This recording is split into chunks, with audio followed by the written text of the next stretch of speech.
Vamos falar um pouquinho a respeito do. Por que tem mulheres que odeiam, não necessariamente MGTOW, odeiam e atacam MGTOW, mas não só MGTOW, assim, homens que podem nunca ter escutado falar a respeito, ou ter pesquisado a respeito, mas que seguem um estilo de vida. Por que elas odeiam esses caras e por que elas atacam esses caras? Na verdade, isso era uma consequência um tanto que inevitável, porque tu não pode ficar durante anos, ano após ano, década após década, piorando o contrato de casamento, né? Estragando o contrato social entre os sexos e colocando cada vez mais responsabilidade nas costas do homem, isentando a mulher de responsabilidades, condenando cada vez mais o homem pelas transgressões ou pelas supostas transgressões dele e inocentando as mulheres cada vez mais das transgressões e da também dos atos falhos dela. Então, imagina o seguinte, é que nem o Raging Gold Eagle falava, né? O casamento no último século, na última metade de século, é como se fosse um cargo numa empresa que cada ano que passa a tua jornada aumenta, os teus benefícios são cortados, o teu salário ou ele fica congelado, estagnado, ou ele é reduzido, e tu começa a receber cada vez mais responsabilidades, cada vez mais atribuições. Sem contar que começa a colocar um monte de política insuportável de RH para te ferrar, entende? Então, basicamente, isso que se tornou o casamento. Era inevitável que os homens fossem dar as costas para isso e começassem a arranjar outra coisa para fazer na vida deles. Independente de ser MGTOW ou não, saber a respeito, tem caras de outros grupos que também tomaram essa decisão e seguiram esse caminho. Mas, enfim, por que elas odeiam? Por que elas atacam esses homens? Ora, é muito simples quando tu para pensar no longo prazo. É porque basicamente o golpe delas foi descoberto. O golpe foi descoberto, compreende? E elas querem tentar silenciar quem descobriu esse golpe e está tentando alertar outros homens.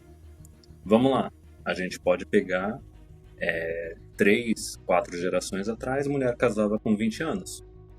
De repente elas começaram a casar com 25. De repente elas começaram a casar com 30. Agora tem a aberração de quererem casar com 35, algumas até com 40 casando, achando que vão ter filho. Falando, não, eu quero ter 2, 3 filhos, eu tô com 40 anos e agora eu vou encontrar o homem perfeito, né? O gado de valor. Mas enfim, conforme isso foi passando, isso foi acontecendo, cada vez mais foram normalizando. Veja bem, há muitos anos atrás, muitas décadas atrás, uma mulher com 25 que não era casada já era considerada uma encalhada, já era considerada uma velha.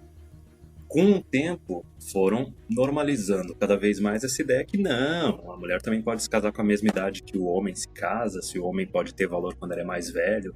Não, é normal a mulher ter filho mais tarde, não importa se vai ter problema de saúde, a mulher ou a criança ao tentar dar à luz, não importa se não vai nem conseguir engravidar. Isso foi normalizando cada vez mais. Não foi só uma mudança nas leis, foi uma mudança no comportamento. Então veja lá, tem dois frontes atacando os homens. Primeiro é o fronte biológico, que o instinto e a biologia do homem tá falando. Porra, mas a mulherada quer casar cada vez mais tarde, elas não são mais tão jovens, não são mais tão atraentes ou férteis, entendeu? Por que eu vou querer pagar esse preço do casamento? Por que eu vou querer casar ou ter filhos com elas? E também tem a parte das leis. O cara que não é burro, ele pega e começa a pesquisar um pouco, ele não vai simplesmente assinando um contrato sem ler as entrelinhas. Então veja, era inevitável que isso fosse acontecer, que homens iam começar a dar as costas, só que o detalhe é o seguinte, né? Também tem outra coisa, né? Tem um termo que o Rolo Tomassi utiliza, que é o betas in waiting. Isso eu lembro muito bem lá da época daquele seriado Friends, e tinha outros seriados na época, que tinha aqueles círculos de amigos, na qual a mulher falava assim pro amigo Betão, né? Pro amigo beta orbiter dela, né? Ela falava, não, mas tipo, se eu tiver solteira com uns 30 anos e tu tiver solteiro também, vamos casar e vamos fazer filho? Compreende? Isso daí é um negócio tão forte que eu tenho conhecidos na minha vida pessoal que caíram nesse golpe. Compreende? A mulher lá com 18, 20 anos estava lá festando, namorando outros caras, e daí quando chegou próximo dos 30, arranjou um outro amigo do circo, que era um betão, casou e fez filho com ele. Virou até dona de casa. Enfim. Então veja só. É uma armadilha. Era um golpe. O golpe, a armadilha, ele foi descoberto. Porque não foi só a parte legal. A parte legal querendo dominar os homens cada vez mais, como se fosse... Qual tipo de armadilha que eu... É como se fosse fechando uma gaiola em torno do homem. Certo? A gente não fala nem que o homem casado hoje em dia ele é um castrado, ele é... ou domesticado. O cara tá enjaulado, o cara é um escravo. Então não teve a esfera legal e ainda teve a esfera cultural, a esfera social. Cada vez mais tentando enjaular os caras.